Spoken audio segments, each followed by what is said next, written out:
Hello there and welcome. I'm Bob Proctor, and I want to share something with you that has changed my life more than probably any other one thing. But I want you to really think as you watch this video, okay? It's not very long, but it is very powerful. And there's something in here that is not taught in school. The first thing I'm going to talk about that's not taught in school is thinking. I have a paper here that says thinking is a skill which can be learned just as we learn skills such as typing and playing the piano. Very few public schools offer courses expressly to teaching thinking. Rather, we are expected to learn and teach thinking as a byproduct of learning mathematics, reading, science, history of trade, and so forth. And we do learn a lot about thinking in this way. The trouble is we learn our thinking skills in bits and pieces, and we never put it together as an overall picture.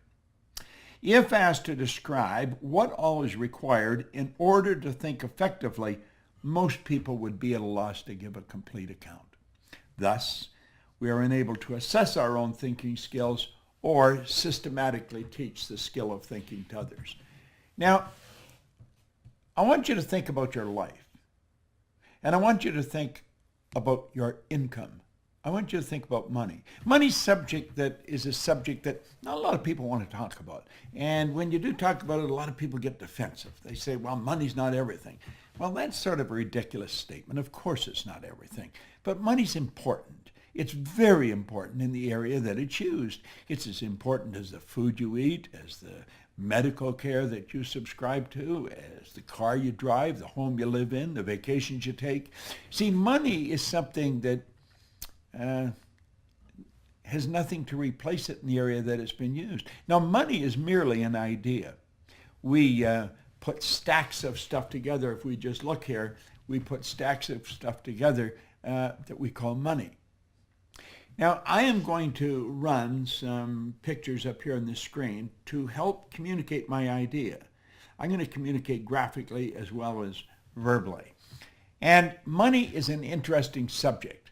You get stacks of it there. How would you love to have stacks of money? I think everybody would. Some people do, but very, very few.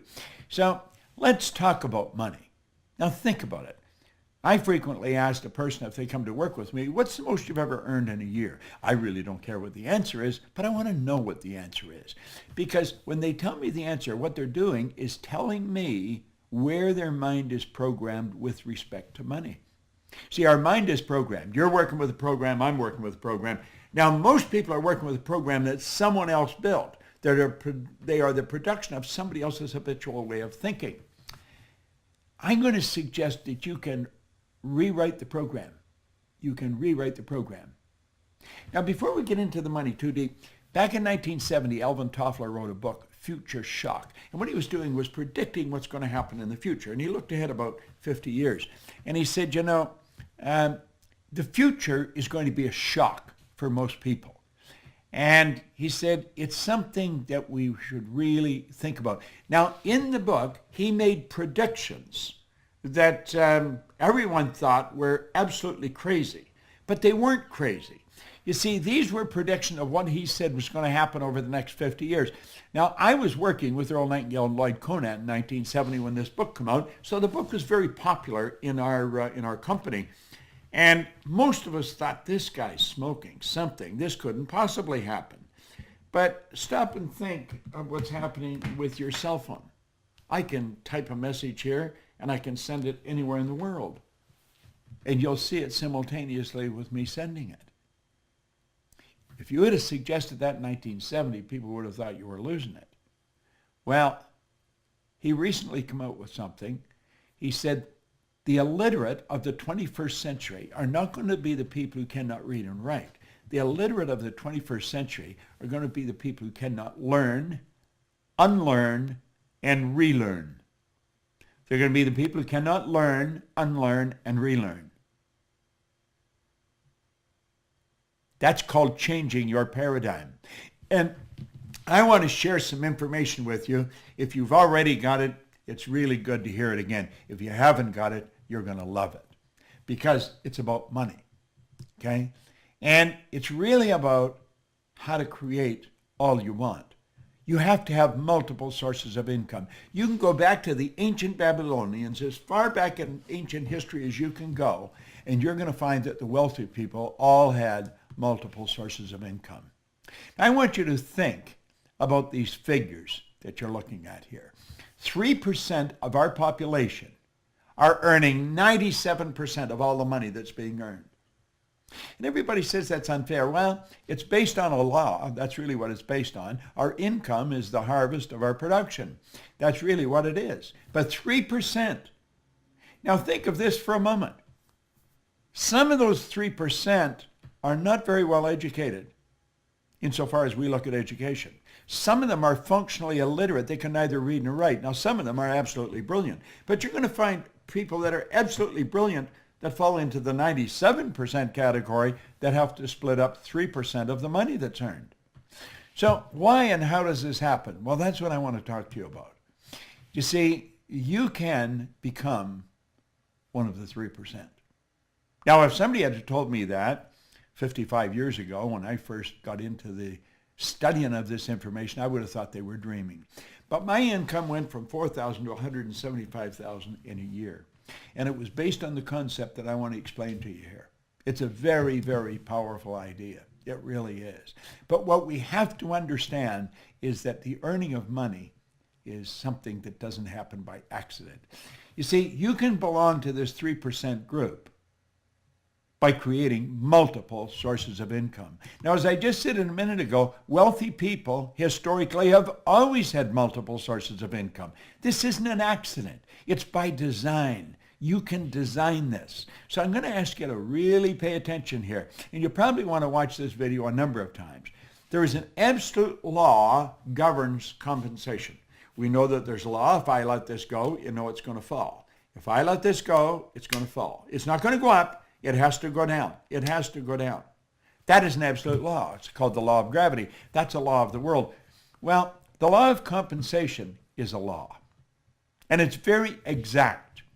I want you to really pay attention to it because this law clearly states that the amount of money you earn is in direct ratio, it's in exact ratio to the need for what you do, your ability to do it, and the difficulty there is in replacing you. So let's look at these 3 points one at a time. It's based on the need for what you do. You see, in my particular business, there's the opportunity to earn millions of dollars, and I have earned millions of dollars. Not because I'm smarter than the next guy, not because, there's an emotional or capricious God said, I think we'll let Bob have a turn. And it's not because I'm lucky. It's because I find myself in a field where there's a tremendous need for what I do. I help people become aware of what they're capable of doing. I help people understand how they're programmed and how to shift that paradigm. That's essentially what I do. And there's a phenomenal need for that. We have people coming into our business every day. We train people to do this. But there's a tremendous need. I've worked in Shanghai, in Kosovo, in Bucharest, in Buenos Aires, in Rio de Janeiro, in Melbourne, Australia, in Singapore, all over Europe, all over South America, North America. Everywhere I go, there's a need for what I do.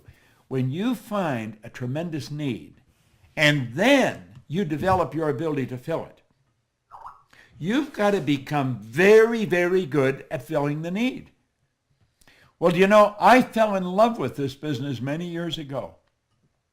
Now, I was fortunate enough to work with a man who was the best at what he did. Earl Nightingale was a broadcaster. Lloyd Conant was a great executive.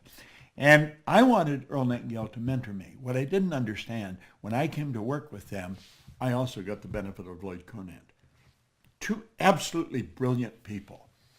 Now, I watched them. They were the best at what they did. And they started the industry that I'm a part of. Personal development, personal direction. That's really what it is.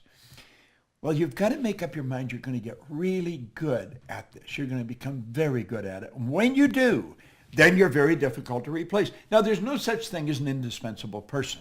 In fact, there was a great poem written on that one time about the indispensable man. It says, take a bucket of water and put your hand in up to the wrist.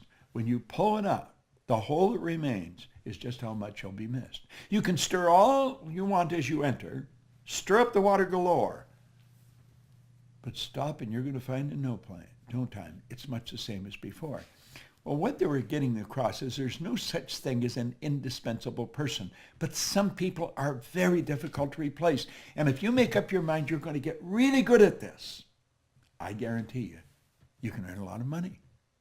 So that's where income comes from. Find anyone who has really mastered what they're doing. They're going to earn an absolute fortune.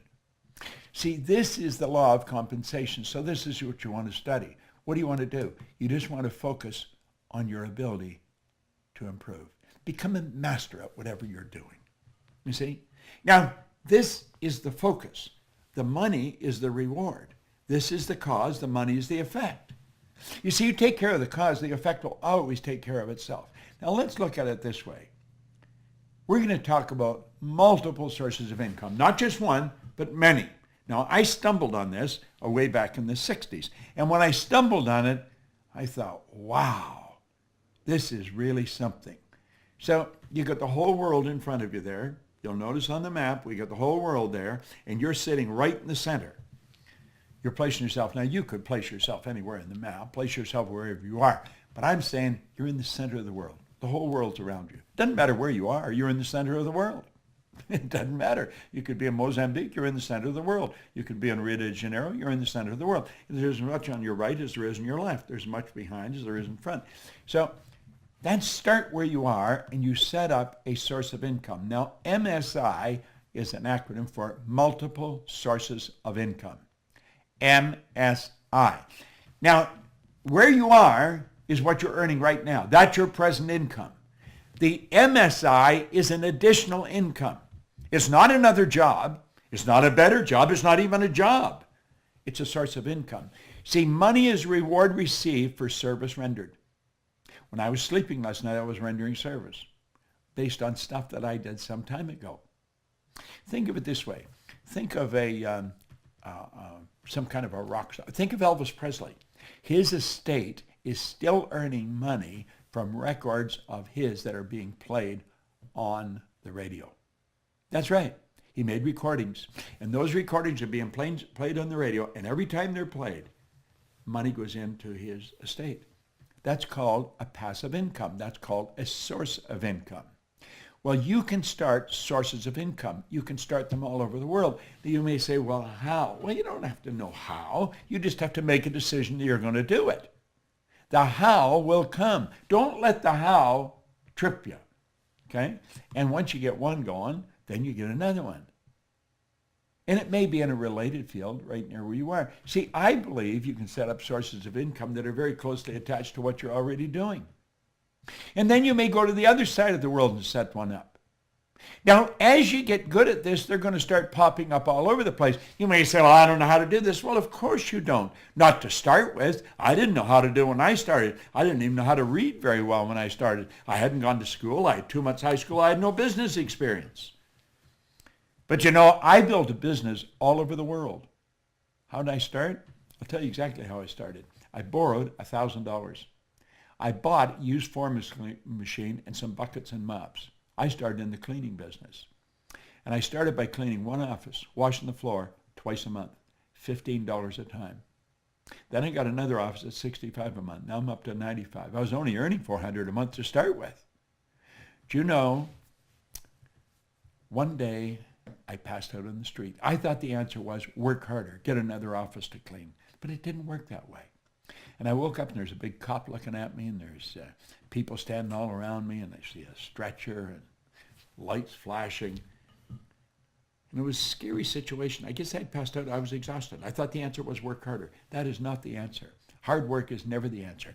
The people you know that work the hardest are probably the ones that are in the least. Now think. Really think. I got off by myself. I didn't let them take me to the hospital. I got up and I started to think. And I realized it was like something inside of me said, Bob, you're doing something wrong. And then another little voice said, if you can't clean all of them, don't clean any of them. Do you know, over the next 5 years, I was cleaning offices in Toronto, Montreal, Boston, Cleveland, Atlanta, London, England. and the income was just rolling in from all over the place. Now, I'm not telling you to go clean offices. I'm telling you that I stumbled on something. It took me 10 years to find out what I was doing different. I had set up multiple sources of income. Now, I wanted to know how I changed. Why did I change? My income went over $1 million, and I didn't really know what I was doing different. I started to study. It took me 10 years, and I realized I didn't have one source of income. I had many sources of income. Now, as you set these up, you'll be asking, well, are they all the same size? Do you earn the same on all of them? No. Some of them won't even work. Some of them will die on you.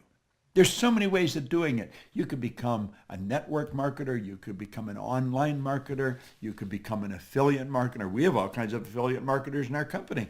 See, you want to make a decision that you are going to set up multiple sources of income. You don't have to know how. When you make the decision, you will start to attract how you're going to do it. Some of them will grow and some of them will die. But you know something? They all have one thing in common. They all flow into your bank. Some will be big and some will be small. It's absolutely phenomenal how this works. It all flows into your bank. Great idea. Just an absolutely beautiful idea. That's right. That's where it happens. Now, that's an affirmation I've been using for a long, long time. I am so happy and grateful now that money comes to me in increasing quantities through multiple sources on a continuous basis. Where did I get? I don't know where I got that. I probably got it from maybe Joseph Murphy's books or somebody of that. There's a great book, The Power of the Subconscious. You want to read it. I've got a great book. You can go to my website and get it. You Were Born Rich, and it's what I learned from 61 to 1984 when I wrote the book. But at any rate, you keep repeating a positive statement. I am so happy and grateful now that money comes to me in increasing quantities through multiple sources on a continuous basis. You see, when you stop and think about this, there are only 3 income earning strategies, just 3. I don't know which one you're using. You may be using them all. But there are 3. I call it 1, M1, M2, and M3. Now, we started out by saying only 3% of the people earn 97% of all the money. So the odds of your kids growing up to learn how to earn money is pretty slim. If you don't teach them, they probably won't get it because they're not going to get it in school. School does not teach us how to earn money. There's no place, they say, well, that's absurd. You go to work to earn money. No, you don't. That's not a good idea. You think you provide service to earn money. You can earn more money when you're sleeping than you can spend when you're awake once you get good at this. You see, I'm not only good at it, I'm good at teaching it. And so I figured if I put this together and put it out there on YouTube, you all start studying, you'll start thinking, wow. Now, if you're going to teach your children anything, you want to teach them this one because M3 is the only one that really works well, okay? Now, M1 is a good strategy. It's not a good strategy, but it's used by 96% of the population. Now, think about that for a moment. 96 out of every 100 people use this strategy, and it doesn't work. It's got a problem. It's called saturation. This is where people trade their time for money. Now, we all get the same amount of time. We get all there is. So it's what we do with our time that's really going to make the difference. Now, think about this. I mean, really think about this. 96% of the people are trading their time for money. It's a 9-to-5 syndrome. And you see, part of the old conditioning is save some money for your old age. Save for a rainy day. You save for a rainy day, I'll guarantee you're going to get a rainy day. But what do? We take a little bit of what we earn and we squirrel it away for what? For our old age or something. We do that at the expense of a life. We never drive the car we want. We don't live in the house we want. We don't take the vacations we want. Go into a clothes store. Walk into any clothes store. And I'll guarantee you the first thing you're looking at is the price tag. They're not looking for what they want. You know, the last thing you should ask for is, what's this cost? Because you've made a decision you're going to get it, so you have to know how much to pay for it. And don't try and knock them down. Pay what they ask. But do the same thing. Charge what you want, okay? Now, you see, trading time for money, there's a saturation. You run out of time. It's not a good strategy. Now, M2 is an excellent strategy, but it's only used by 3% of the population. You see, 3% of the population are following this strategy. It's where you invest money to earn money. Now, when you invest money to earn money, if you're good at it, you can earn some money. Some people are not good at it. They're working in the M1 strategy, and so they save a little bit and they get risky and they grow and they invest it. Bad investment, like that, they lose it all. And then they say, well, this isn't any good. I'm not going to do this anymore. Well, if you're really good at it, you can earn money there. But the M3 strategy is the one that you really want to focus on. It's used by 1% of the population. Now it spills over to about 3%, but 1% of the population earns 96%, 97% of all the money. What do they do that's different? They set up multiple sources of income. They multiply their time by setting up multiple sources of income. Now, if you really want to win in a big way, that's how you're going to do it. It's so basic and so simple. Well, you can learn more about it, but you want to study it. You want to study it. Money. Multiple sources of income. Boom, like that. MSIs. That's what the Proctor Gallagher Institute really focuses on, helping people understand how to set up MSIs. We teach people to train people to set up MSIs. You see, there's no end to what you can do. There's absolutely no end to what you can do. But you've got to decide what you're going to do. You want to take one of these things in your hand and sit down and write out how you want to live. And it doesn't matter what it costs. You write it down, and then you only think of how to do it. And you set up multiple sources. Now, let's suppose you have never touched a computer in your life, and you're going to learn how to use the computer, how to work with it. It's going to take you a while. And the strange thing about computers, when you learn something, it leads you into learning something else, and then you learn something else. It's sort of like an evolution that takes place in your mind as you start working. At least that's the way I found it, and most of the people I know. But when you first start, when I first started, I didn't even know how to turn it on. A guy named Rob taught me, and I'm sure that when he started to teach me, he thought, this guy's never going to learn how to use this thing. But he did learn how to use it, all right? Why? Because I made up my mind I was going to learn how to use it. Well, when you make up your mind that you're going to earn yourself a specific amount of money every year, and you might set that magic million. Anybody can learn how to earn $1 million. I believe I could teach anybody how to do that. There's a lot of people that can teach you how to do that. But you've got to decide you're going to do it. And if you don't decide you're going to do it, the odds of it happening are pretty slim. Now, is it going to happen overnight? No, nothing happens overnight like that. But over a period of time, let's say over 6 months, you're going to learn how to master this thing. You're going to learn how to set up MSIs. And after you learn how to do it, then you're going to start to learn how to multiply it. I read a story one time by U.S. Anderson. It came in a book. He told a story about he and a friend of his were in a nightclub, and there was guys spinning plates on the end of bamboo poles. You've probably seen it happen on television. And this guy had 18 plates spinning on the end of bamboo poles. And when the bamboo pole was bending over and just about, and you think the plate's going to, you say, get that pole. You think he goes over and he gets it going again. When they left the club, he says to his friend, wasn't it amazing how well he spun those 18 plates? And his friend says, no, it was amazing what was amazing isn't how well he did it, but the fact that he did it at all. And Anderson said that started him thinking, how do you become an 18-plate spinner? He said, you learn to spin one plate. Learn to set up one MSI, and then 2. And maybe you'll become an 18-plate spinner yourself. MSIs. It's Bob Proctor.